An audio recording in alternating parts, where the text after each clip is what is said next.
Panjagutta police station కి వెళ్ళినటువంటి మా న్యాయవాది సుబ్బారావును విపరీతంగా మానసికంగా శారీరకంగా కూడా వాళ్ళు హింసించడం జరిగింది. ఎందుకంటే ఒక నిందితుల వైపు వాళ్ళు మాట్లాడుతూ నిందితులకు కొప్పుగాస్తూ ఇక్కడ ఎవరైతే బాధితులు ఉన్నారో బాధితులను మన సుబ్బారావు గారు తీసుకుని వెళ్ళినప్పుడు బాధితుల వైపు ఉండాల్సినటువంటి పోలీసులు సుబ్బారావు గారిని ఒక బందిపోటును నిర్బంధించినట్టుగా 30 మంది పోలీసులను నిర్బంధించి నువ్వు బ్రీత్ చేసుకుంటావా లేదని చెప్పేసి ఈ సిఐకి చెప్పడం జరిగింది.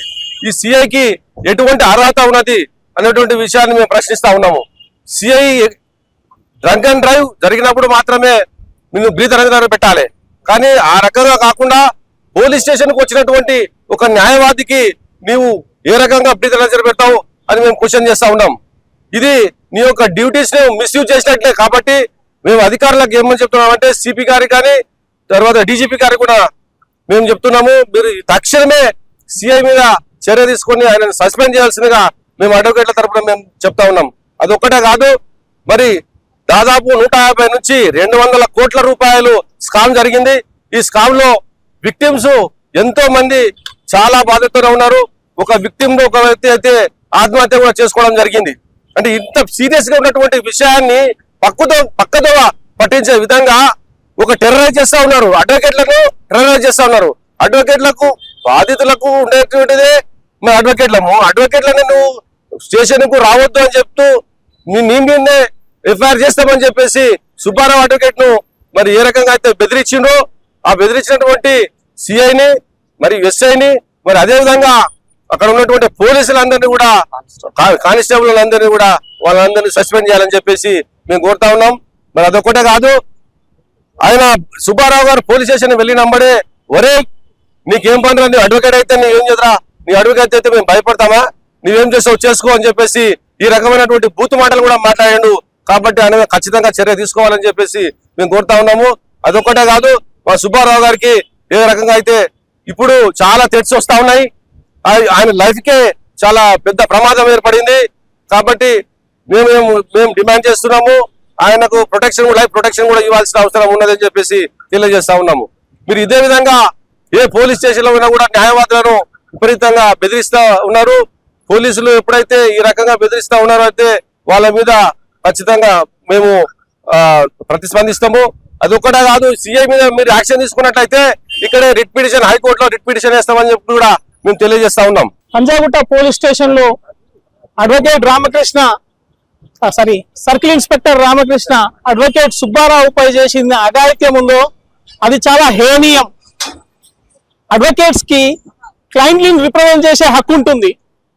ఆ రిప్రజెంట్ చేసే హక్కు ప్రకారం అతను క్లయింట్స్ ని వెళ్ళి వాళ్ళని గైడ్ చేస్తూ వాళ్ళకి సహాయం చేసి కంప్లైంట్ ఇచ్చడానికి ప్రయత్నం చేస్తే ఎక్కడ కంప్లైంట్ పెట్టబడుతుందో అన్న ఉద్దేశంతో ఆ విషయాన్ని మిస్యూజ్ చేసి 10 లక్షలు దాదాపు 10 కోట్లు 150 కోట్ల రూపాయల ఫ్రాడ్ జరిగింది.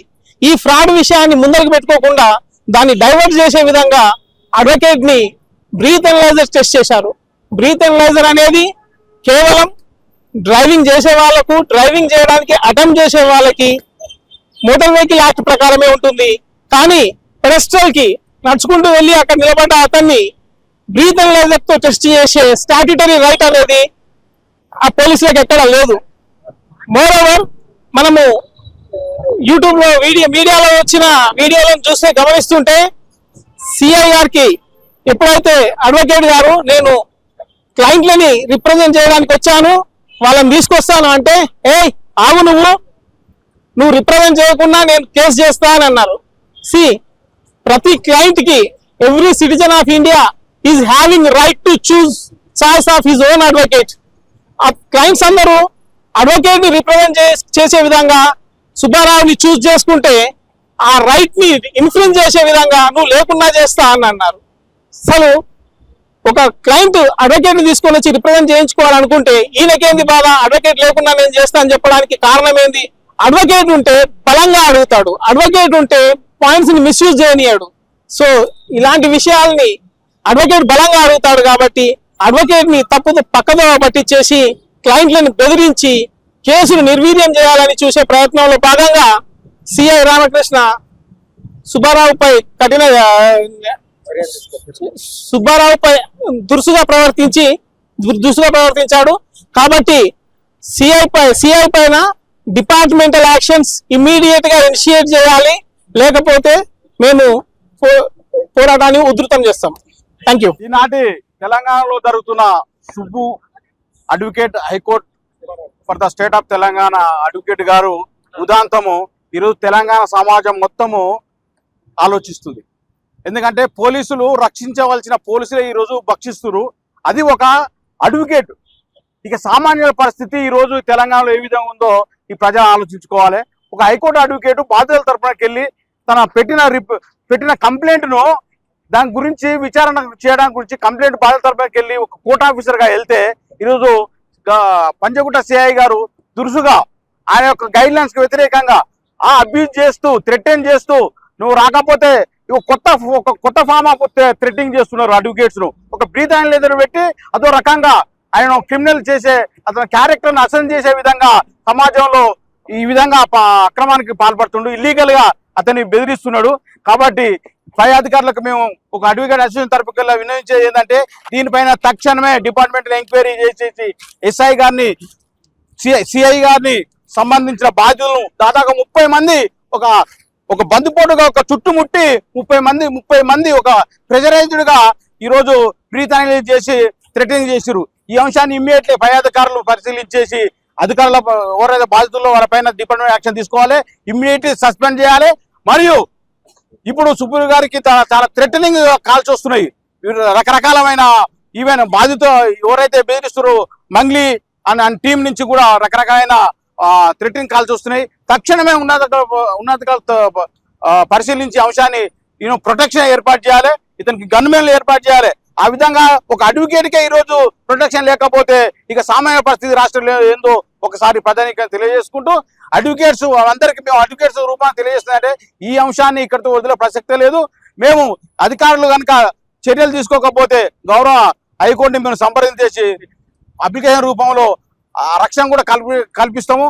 అడ్వకేట్స్ కమ్యూనిటీకి ఇది ఒక రకమైన బాధ అయినప్పటికీ కూడా అతను అండగా ఉంటాము. అడ్వకేట్స్ మొత్తం కమ్యూనిటీ సుబ్బు గారికి అండగా ఉంటాము. కానీ ఫేర్ ఎంక్వైరీ జరిగిన నమ్మకం లేదు. ఇప్పటికైనా ఫేర్ ఎంక్వైరీ ఏదో ఇష్యూ ఉందో ఆ ఫేర్ ఎంక్వైరీ చేయాలి.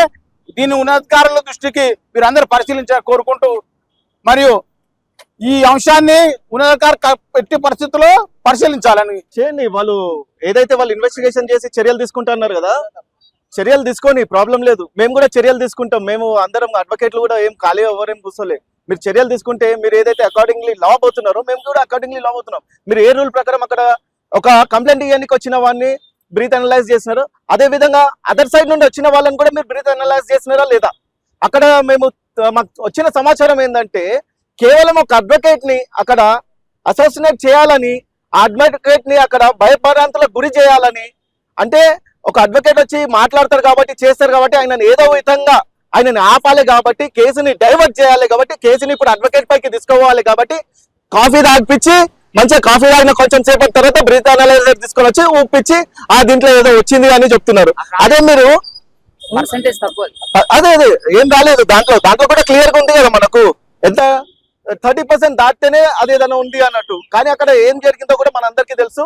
అవతల నుండి వచ్చిన వాళ్ళకు ప్రతి ఒక్క కంప్లైంట్ వచ్చే వాళ్ళకు కూడా మీరు బ్రీత్ అనలైజ్ చేసుకొని కంప్లైంట్ తీసుకుంటున్నారా?